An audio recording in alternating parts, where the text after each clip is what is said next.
Hi, I'm Sharon, and this is the first of two videos on the shadow. There'll probably be more over time. But what I want to deal with today is how do we coach the shadow? Okay, and to do that, we really need to understand where does it come from? Are you born with it? Is it just composed of all those sort of unpleasant behaviors and aspects of your personality that you'd rather not deal with? And what happens if you don't deal with them? Well, I want to be very specific here. No one, no individual is born with a shadow. Now, your community, your ethnicity, your racial profile, your gender, etc., they, at a larger sense, may have a shadow that you are born with. But we want to be very specific about the individual shadow today.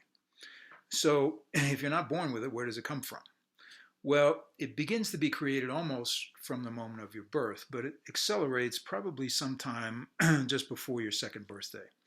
Because what's happening there is you've developed the cognitive ability to understand what gets your parents' approval and what they disapprove of. So, for example, splashing mightily in mud puddles, or running in the house, or shrieking at the top of your lungs when you're excited.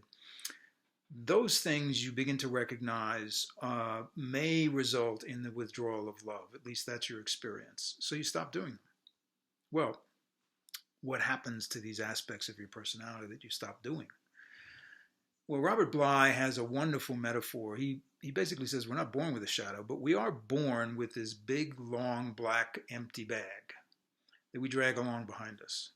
And what we do is we take those elements that are disapproved of, in this case, exuberance, excitement, etc., we put them in the bag.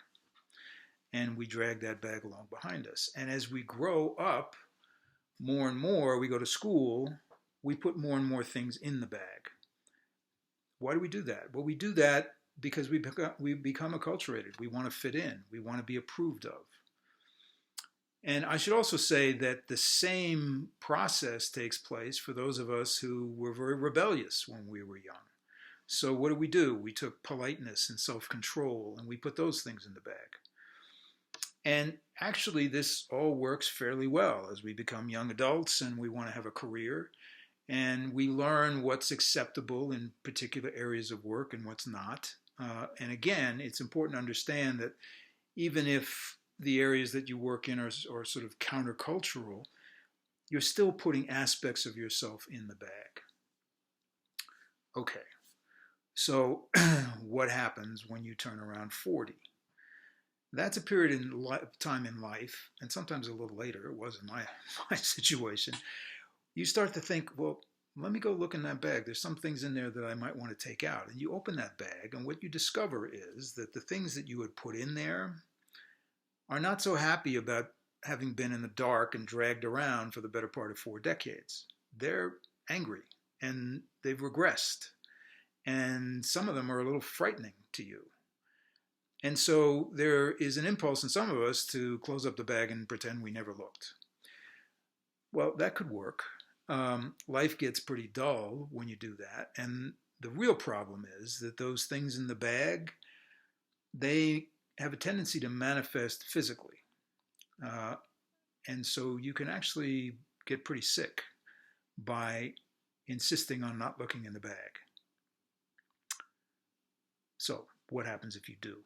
Well, interestingly enough, when you look in the bag and something frightens you, there's an analogy here to the second baseman in a double play. Now, for those of you who are not baseball aficionados, the second baseman has a job in the middle of a double play.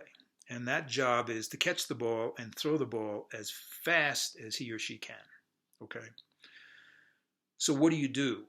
These things that you put in that bag and you open up and they scare you, you put them on somebody else. And I don't want to go too far down this road because projection is really the subject of the second video.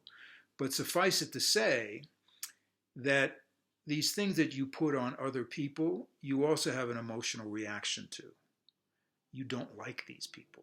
And you don't like these people because of what you put on them. Well, that dislike, or sometimes it rises even to the level of hate, that emotion is really important in the coaching process because it is an avenue into the shadow, and it is also a catalyst for you to recognize and incorporate that behavior. But here's the interesting thing, and it's the element that I think gets skipped over a lot. Grief plays an important role in reintegrating aspects of your personality that you've put in that bag. Why? Well, it's not about woulda, coulda, shoulda. It's not about, oh, I feel terrible because if I hadn't put my enthusiasm in the bag, I could have been X instead of what I am, which is Y. Well, there is no escaping, as I was trying to make clear earlier, there is no escaping putting things in the bag. I mean, we have to be acculturated, we have to fit into society in some way. And once we get comfortable with that and confident with that, that's when we can begin to reintegrate some of these things back. So the grief is not about the lost opportunity. The grief is about the loss of our own humanity. The grief is about understanding and recognizing that we are much more than we have allowed ourselves to be.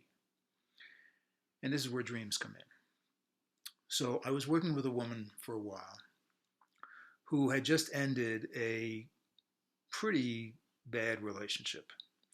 And it had all the hallmarks of a relationship she had been in earlier. The only good news was that she ended this relationship in about a quarter of the time than it took her to end the first one. And she dreamt of being invited to a party that was being hosted by some old friends that had sort of fallen by the wayside because of her focus on this relationships that she had. And in the dream, the party was wonderful and everybody was so happy to see her. So this is what your dreamer will do more often than not when you are in the throes of the grief about the loss of certain aspects of your humanity. It is constantly trying to show you the picture of the larger version of yourself that will exist as you reincorporate these aspects that you've put in the bag. So that's really where shadow comes from. And the reason I think this explanation is useful for us is because it's coachable. Okay? It's coachable from the standpoint that we can understand what got put in there. And it's coachable from the standpoint of what we can understand about how do we get it out. And getting it out is often referred to as eating one's shadow. Here's the thing. This takes time. And for those people who get frustrated in the coaching process about the amount of time it takes, because I know in coaching we actually move people faster through a process than they might in sort of a pathology-based therapeutic process. Think about it. This is aspects of yourself that you've denied for 40 years. So the idea that all of a sudden, bingo, you're going to reincorporate them is probably a little foolish. But it does happen. And actually, it's extraordinarily exciting when it happens. So that's the subject of this video. What we're going to do later this month is talk about in more detail this idea of putting aspects of yourself that you have put in the bag on somebody else. And how does that work?